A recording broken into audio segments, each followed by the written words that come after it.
Hi, this is Fabiola from Healing Sin Vergüenza. New episodes every 2 weeks. Okay. Hi guys, I'm Fabiola. Hi, it's Ashley. And we are Healing Sin Vergüenza. Welcome back to another episode. Today's episode, we're going to discuss machismo and marianismo in our immigrant household. So what is machismo? Machismo is toxic masculinity, if we're going to talk about that. Mm-hmm. In translation to English, yeah. Yeah. So it's basically aggression. It is Authoritative. It is protection or being protective, but in an aggressive way.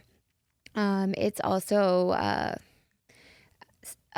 womanizing. Yeah, womanizing, controlling. Yeah. It could be, I guess you can say it varies depending on the person. It could be displayed in many different ways. Yeah. And then Marianismo comes from the Virgin Mary or La Virgen de Guadalupe, where a woman is supposed to be pure and not state her opinion and be submissive and just do self-sacrificing, not talk about her feelings or emotions, put everybody's, needs before her own. I mean, I saw a lot of that growing up. Yeah, I feel like I did too. And it's also very interesting because most women actually in our households or in our immigrant households kind of hold these two things. They're both, you can't have one without the other. They're very much intertwined. Specifically, you're talking about like our family. Yeah. But in general, you can't have one without the other. If you experience machismo in your home, you definitely experience marianismo because they're intertwined. Yeah, for sure. An example, like my mom was a very strong woman, very strong, but also very self-sacrificing. She kept so many secrets to keep her family intact. She never talked about her emotions. She put everybody's needs before her own or what she perceived as their needs, right? Cooking, cleaning. She also worked, but she was in charge of coming home and cooking the meals. My dad was the provider and had 2 jobs.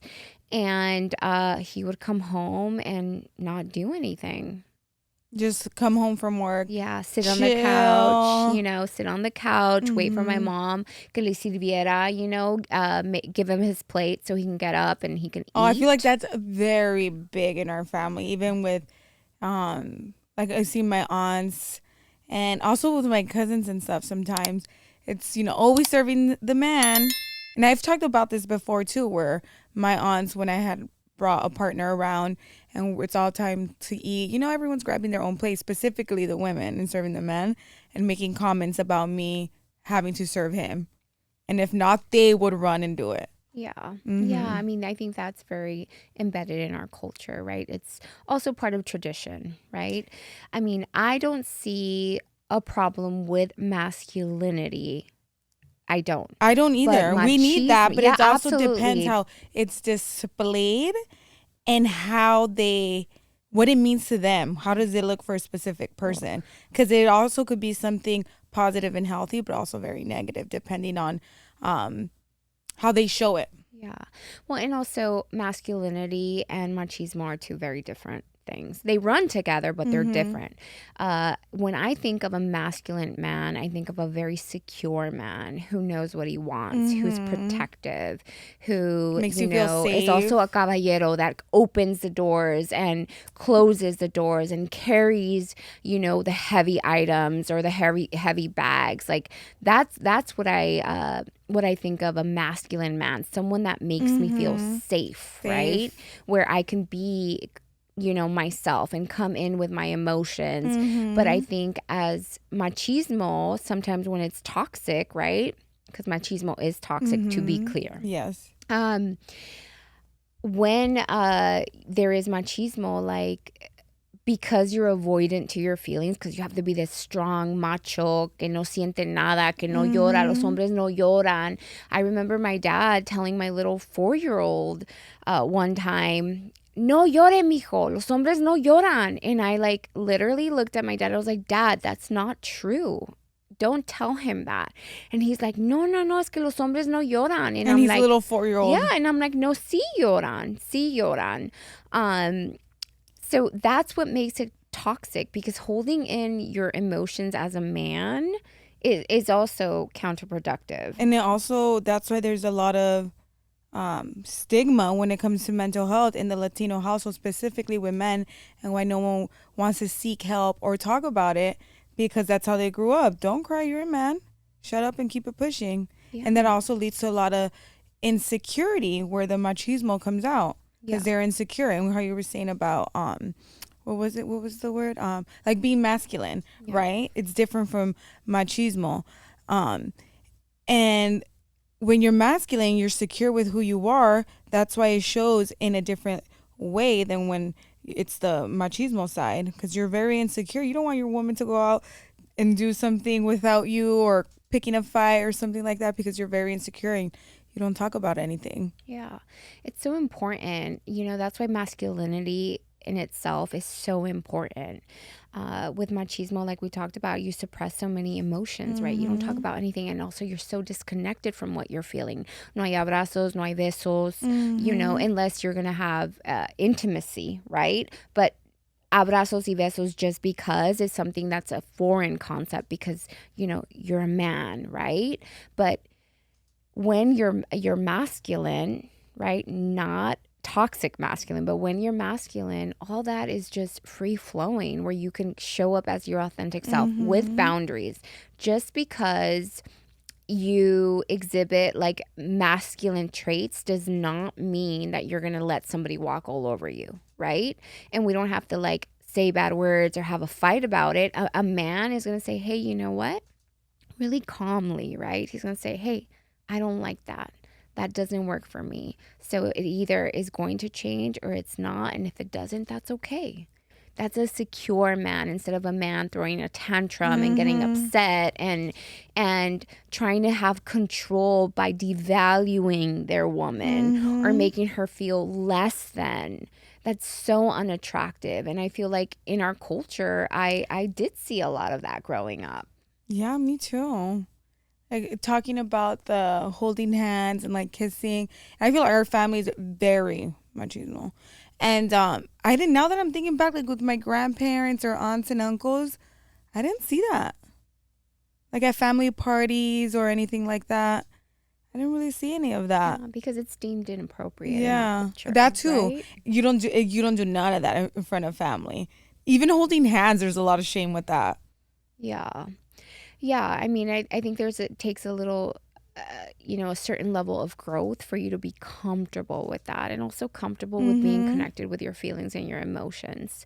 You know, I think that when we exhibit machismo traits, we're doing a disservice to ourselves. And when women, you know, are exhibiting Marianismo traits, you know, it gets a little complicated, because then you become resentful, right? And with resentment, there's manipulation. Oh, yeah.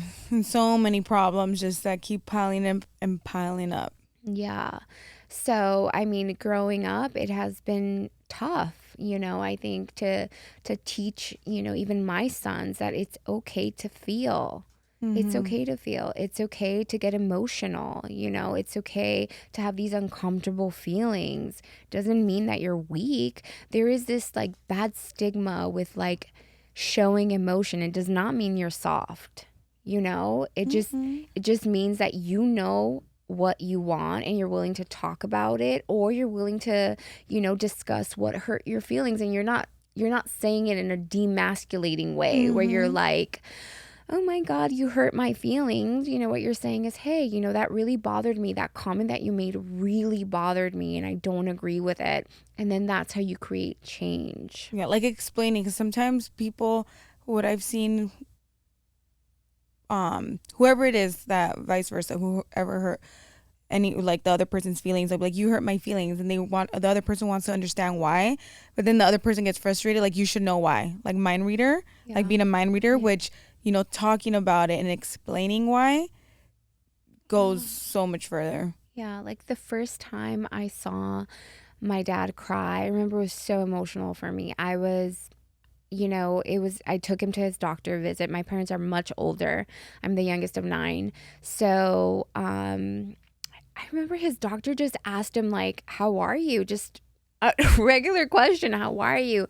And my dad starts to go into detail about, like, you know, he trabajado desde que tengo 4 años, empecé trabajando en el rancho y arando con las vacas y tenía que traer agua y me levantaba a las 4 de la mañana. And as he's saying these things, his eyes are getting watery, he's telling his doctor, and I'm just like, listening to this, like, Mm-hmm. Yo nunca fui niño.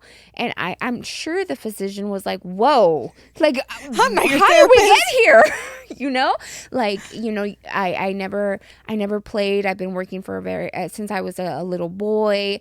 And then, finally they diagnosed him with depression and he had to start antidepressants. And I remember for me, it was like the saddest thing because I've never seen him in that light. My dad never talks about his And the feelings. doctor was a male, woman. He was a man. He was a man and started to go down this list, and Wow. they prescribed him antidepressants. And, that was like the first time that I was like, why don't you talk about your emotions? And he's like, I don't know how.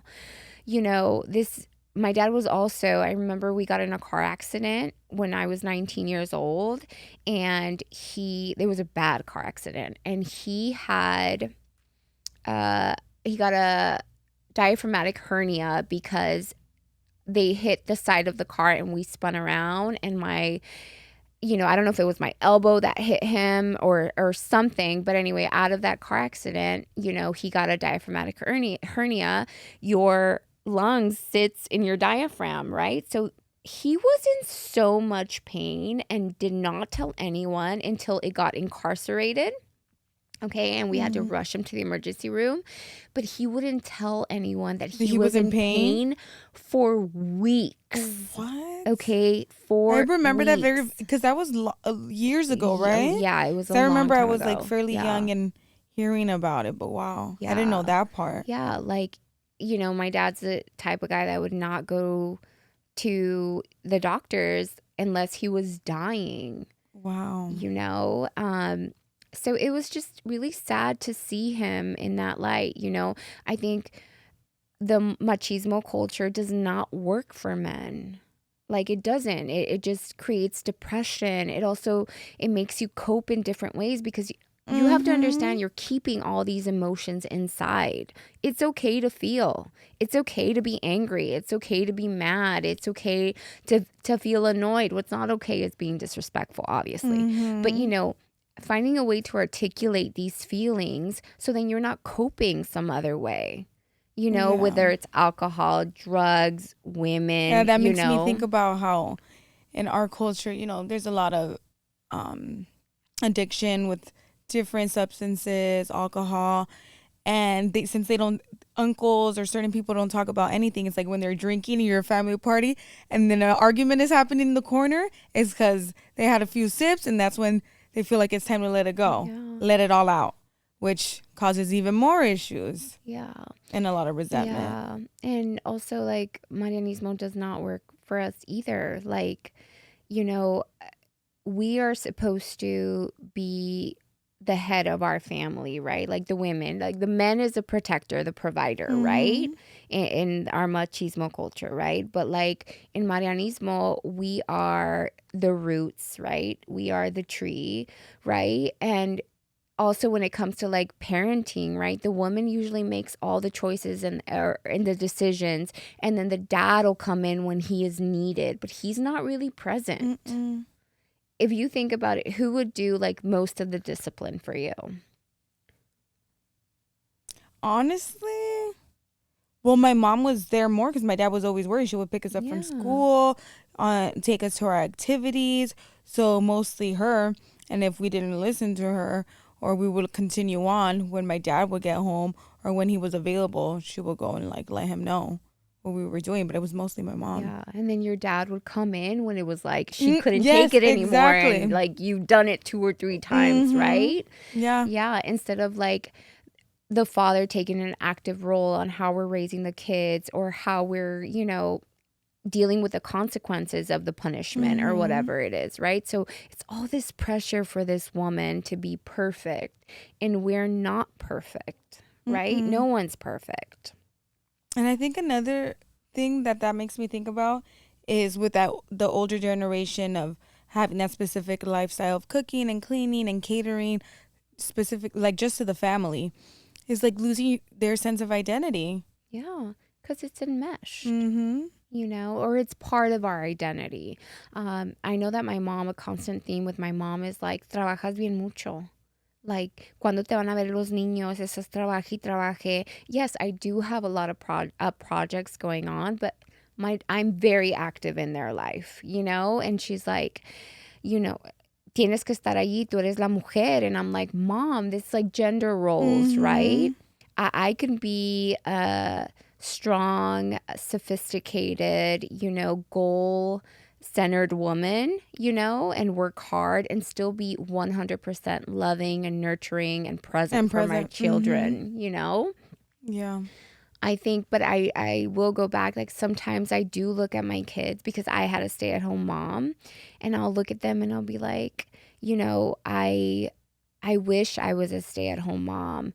And they're like, Because no. they're not used, they don't even know Yeah, what they're that would like, look like. no. And I'm like, don't you want me? I'm sorry, guys. And they're like, no, mom, like you're all we know. What are you talking about? Like we've Yeah. never had a stay at home mom. It's also not in my personality. Like I wish I could have, but I couldn't. It's not in my personality to be a stay at home mom. I've tried it. I got depressed. Yeah, really? Yeah, I tried it when Ethan was born. I tried it for 6 or 7 months, and it was the hardest 6 or 7 months of my life. Wow. Because you're already, obviously, I'm pretty sure you were busy with him, the Yeah. little baby, Yeah. doing so much. And then there's just like no interaction. There wasn't really much to do but clean, cook, clean, You had cook. like no one to talk to, Yeah. right? Because at work and stuff, you have coworkers. Yeah. You get to go and have lunch with them, chat with them, and you're busy. You're doing things. You have social interaction.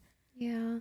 I remember one time, with each project that I do, my mom will sometimes say, "Stop it with the projects, Fabiola. No le va a gustar a los hombres o no le va a gustar." Because it's you giving know, too masculine energy. Yes, yes. Like, te tienes que calmar cuando, you're running your business. Like, you can't be too assertive or you can't Mm-hmm. ask, you can't charge your clients this amount. And I'm like, what? I'm like, no, mom. What I charge is my value. I'm Yeah. like really good at what I do. My business is But if it thriving. was a man doing it, it wouldn't be Yes. like none of those comments. Yeah. So it's very interesting to see, that she is still in that mindset, and I'm not trying to change her. I try to explain my ways, my new age ways to her, and it's a complete foreign concept, right? For her, it's religion is very important, going to mass, staying pure, not dating a lot of people, these are Yeah, that old her school mindset. beliefs, Yeah. but she has to understand things are changing. The other day we were talking about infidelity, right? And she was like, well, what are you gonna do one day if like someone cheats on your daughter? And I'm like, do you think I'm gonna leave her there? And she was like, well, yeah, what if she has kids? Like, she has to stay for her children. And I'm like, no, honey, anyone that is being mean to my daughter or disrespecting her, I will take my daughter away. Like, I will. And Yeah. she's like, but why? And I'm like, because like she doesn't have to be ridiculed or patronized Unless she or wants to stay there yeah, and work unless through she it. wants to work it out. But if she doesn't work it out, like there's No. no longer staying Mm-hmm. just because we have children. There's actually studies that when you stay in a relationship Mm-hmm. because of the children, it's actually worse. Mm-hmm. You know, kids are actually healthier, but this kind of goes into the self-sacrificing, right? With the Marianismo, it's very prevalent in our culture. Very. You know. Yeah. I mean, something as simple as what did I tell your dad this weekend? I was like, "You're in a house full of strong, independent women." You Like, tell them that all the no. time. I'm like, no, okay. And it was something so simple. He was just telling my sister-in-law, try one. And she was like, no. And I was like, try. She was like, try one. And I'm like, and she was like, no. And he was like, just try it. Come on. And she was like, no. And I'm like, leave her alone. She doesn't want to try it. Like, back it Like, up. just because I say try it. Yeah. And he Yeah. said, but I told her to try it. And I'm like, so you're in a house full of strong women, right? And it doesn't mean we're feminist, okay? I still believe in, being a feminist, but not toxic femininity, Yeah, right? yeah. Not like that. I do believe in being strong and independent and super, super soft, right? I think I there's a agree. beauty in the softness, but most of our beliefs come from childhood, right? All these, los hombres no lloran, uh, no hagas esto when you're telling your daughter, she's jumping on the couch, siéntate, no hagas ruido, cierra los pies, when Oh, yeah, your that kid is, that one. one's a big one, Oh, cierra los that's a pies. huge one. I remember Yeah, that. that was a big one. All that is just part of our culture, but it's not conducive either way. I Mm-mm. will repeat it again. When you self-sacrifice, you hold so much Mm. resentment, and resentment is not helpful for the family. It's just not. And then because you are resentful, then you become manipulative because you're doing the sacrificing. So you can say something like, "Look at everything that I do for you." Nobody asked you to do it, by the way. Like, Look at that should be everything. enough. Yeah, like Just look at because you're everything providing. I do for you, right? So it's just not conducive, for us as women or for men that come with all these strong beliefs of being this hard guy who has to fight all the time, who objectifies his Yeah. woman, who can be a womanizer, who can be rude and disrespectful. It's not helpful. It's not helpful. There's other ways to communicate. Like I said, masculinity is something that's beautiful. Femininity is something that's beautiful.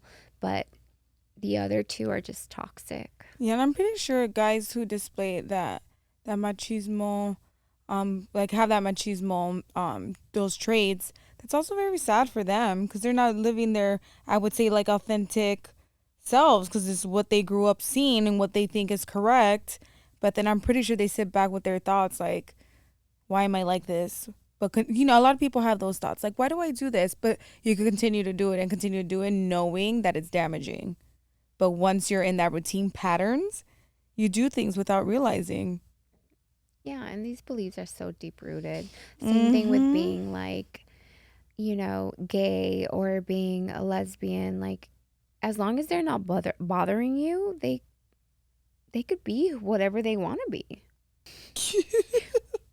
It's true. It goes with machismo. That's not Well, something yeah, that's in our accepted in our culture, culture. yeah. It's not. It's absolutely not accepted. And if we're gonna go with Marianismo, being gay or being a lesbian is against our religious beliefs. In the Most of us Bible. are Catholics, right? It's against that. But I believe that you're allowed to be whatever you want to be, and your sexual orientation should be whatever you want it to be. I don't see a problem in that. Mm-hmm. The criticizing and all that stuff. I don't agree with any of that. Yeah, I don't either. Peace and love. World peace. My mom used to have a name for me when I was younger. She used to call me machetes. First of all, I have no idea what that meant when I was younger. Like a machete? Right? Yes, but she would call me machetes. She would be like, siempre en la calle siempre en la calle afuera corriendo como machete. And I'm like, what? But this was her way of telling me that I wasn't like soft and Like I you have to be wasn't inside the house. No, I right. actually remember that when grandma used to take care of me. Me and my girl cousins weren't allowed to like be outside playing. She would come look for us. They live in an apartment building. Would search the whole building looking for us to bring us inside. But my brother and all the guy cousins were allowed to be Yeah, they outside could be and play outside. all hours of the day, go to the park across the street, go to the liquor store. But we were only allowed to be inside the house. Yeah. We weren't allowed to Yeah. be She would outside. be like, you can't go outside. Siéntate bien. Cállate. No te muevas. We would be cleaning inside, Yeah. washing dishes, helping cook at like 7, 8. But the boys were outside to do whatever they want. Even now, my mom will say sometimes to me, I have a soon to be 17-year-old son, and my mom will say, Fabi, no quiero que pelees con el Ethan. And I'm like, ¿pelees con el Ethan? And she's like, porque él es hombre, ¿ok? Oh, Y él puede hacer lo que él quiere. I'm like, mother, you're talking about my soon to be 17-year-old son. No, he can't do whatever he wants. right? Sorry, there's rules. Pero él es hombre. I'm like, I don't care. Absolutely not. There's still rules and there's Mm-hmm. consequences, ma'am. But it's interesting how she still brings that. Or she'll say things like, él es el hombre de la casa. I'm like, no, he's not. He is my child, my son. We're not going to put that much Right? responsibility on a soon to be 17-year-old. Absolutely Yeah. not. He needs to be a kid. He needs to, do his sports, do his homework, go to the gym. Like that Mm. needs to be his vibe. Mm-hmm. But even though my son sí es like super hombrecito, like I will say that, like he is very protective. Like he opens doors, closes doors, carries heavy items. Very respectful. I get so many compliments from the girls' moms all the time. Your son is Good. so respectful. He says please and thank you. He's a good kid overall, but it's just very interesting when my mom's like, Yeah. él puede hacer lo que él quiere. And I'm like, what? That's giving that energy like to a kid or giving them that like you're the man of the house and telling Yeah. them that's where they start very young with that machismo mindset Yeah. of Yeah. I'm the ruler, listen to me, and then they show that with their siblings as well too, Yeah. trying to No. be in control. Yeah. No, that control is not real anyway, right? It's just an illusion. We only have control over ourselves. We don't have Mm-hmm. control over situations, over Just people. how you react It's just you just have control yourself over you. over you. Mm-hmm. Yeah. It's just an illusion. You can talk to your partner about how something makes you feel, But you can't right? control them to But you do can't what make you them want. Mm-hmm. change, right? You can't. It has to be their choice. Control is not real. Even if you forbid your partner to do XYZ, and if you They do still that, I'll gonna do leave it if you. they They're want still gonna to. do what they want. Mm-hmm. I wouldn't waste a second, honey. Not a second trying. I agree. I definitely agree. Definitely learned that over time. I do still believe that a man needs to be a man in a very healthy way, Mm-hmm. where he's confident. There's nothing sexier than a confident guy. A secure person, Oh a my secure God. man. Oh my God. There's nothing sexier than that. A man knowing what he wants, someone that's hardworking, someone that respects you, Yeah, someone that that's does respect. not take shit either. Like someone that knows their boundaries. By I mean does not take shit, knows their Mm-hmm. boundaries, knows what he's willing to accept and what he's not willing to. Mm-hmm. There's nothing sexier than that. Yeah. I mean, I definitely don't want a little bitch running around. Okay? I wish you could say that. I don't. I'm You're sorry. funny. I don't. I don't. I don't, honey. Because I have such a strong personality. I need someone to be like, hey, Mm-hmm. Yeah. tone it down. Okay? And then I'll be like, oh, okay. Yeah. Sorry. I feel the same way. Oh my But God. like if you let me, I'm gonna run over you, honey. I'm gonna Sure. come with my car and go forward and back, forward and back, forward and back.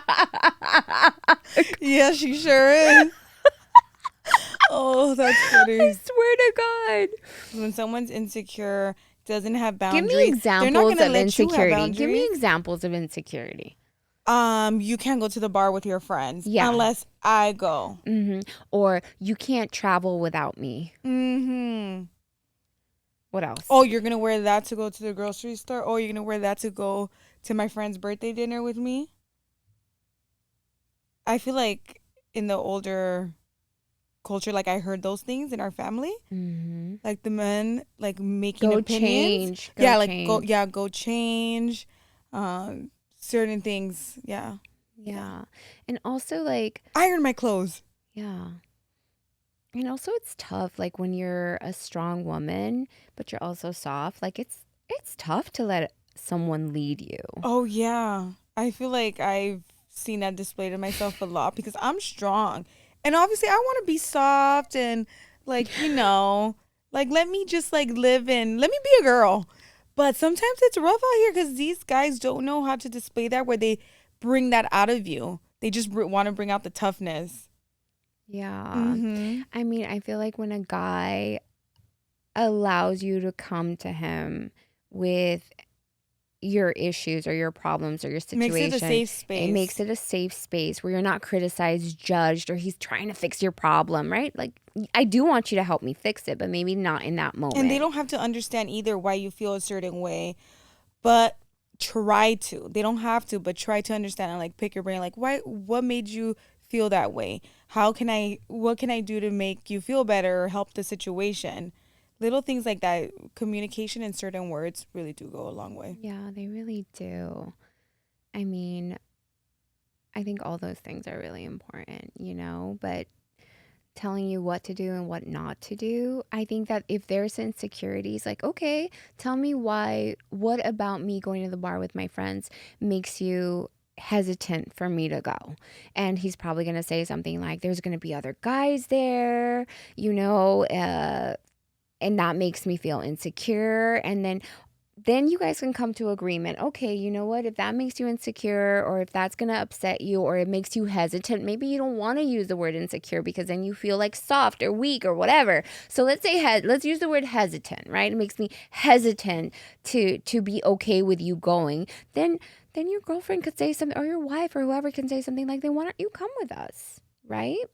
But what if she doesn't want That she to? doesn't have to, but I'm saying Yeah. this is when you can have an open dialogue, an Yeah. open conversation about maybe some hesitations or some reservations that you may have about a situation or a subject. Talking about your feelings does not make you weak. I cannot say that enough. It actually is empowerment when you talk about your feelings, when you set Mm-hmm. boundaries. And it makes you feel good too and better. Yeah, because you're actually being heard. You're actually Mm-hmm. being seen, right? And validated by your partner. Your partner cares about you. These things are so important. Mm-hmm. And I feel like this new generation of like women and men, Mexican Americans specifically, talking about our culture, like we're showing our elders, our aunts, our uncles, our grandparents, our parents, also, even though they may not agree with it or change their mindset and how they act, we're changing the way for the other generations to come of leaving this certain toxic traits in the past. Yeah. Yeah, like even for my son, even though my mom will say, él puede hacer lo que él quiere porque es hombre, I still want my son to be a man. I don't want him to be soft. I want him to be caring, and I want him to be kind, which is not soft, okay? I want him to have empathy for his partner and situations, right? But I also want him to, be a gentleman and open doors and walk his girlfriend on the opposite side of the sidewalk, not where the cars are. Yeah. I want him to open the doors for And be her assertive in a and healthy yeah, be way, have assertive and say, hey, boundaries. you know what? I'm not good. I don't agree with that. I don't like that. I want him to know what his boundaries are. I can't tell them what they are because I'm not him. And I can't tell you what your boundaries are because I'm not you. Mm-hmm. I could tell you what mine are. I have a lot. But these are mine. There is no right or wrong way to go about this. It's only what is right for you, Mm-hmm. you know? Thank you guys so much for watching. I hope this helps. Please like, comment, subscribe, tell us how you had Marianismo and Machismo when you were growing up and what you see in that. And maybe we'll do an episode 2 on that. Yeah, we would love to hear your guys' feedback, comments, and your stories. Thank you so Yeah. Thank much you for so much watching for another watching, and episode. see you soon. Bye. Bye.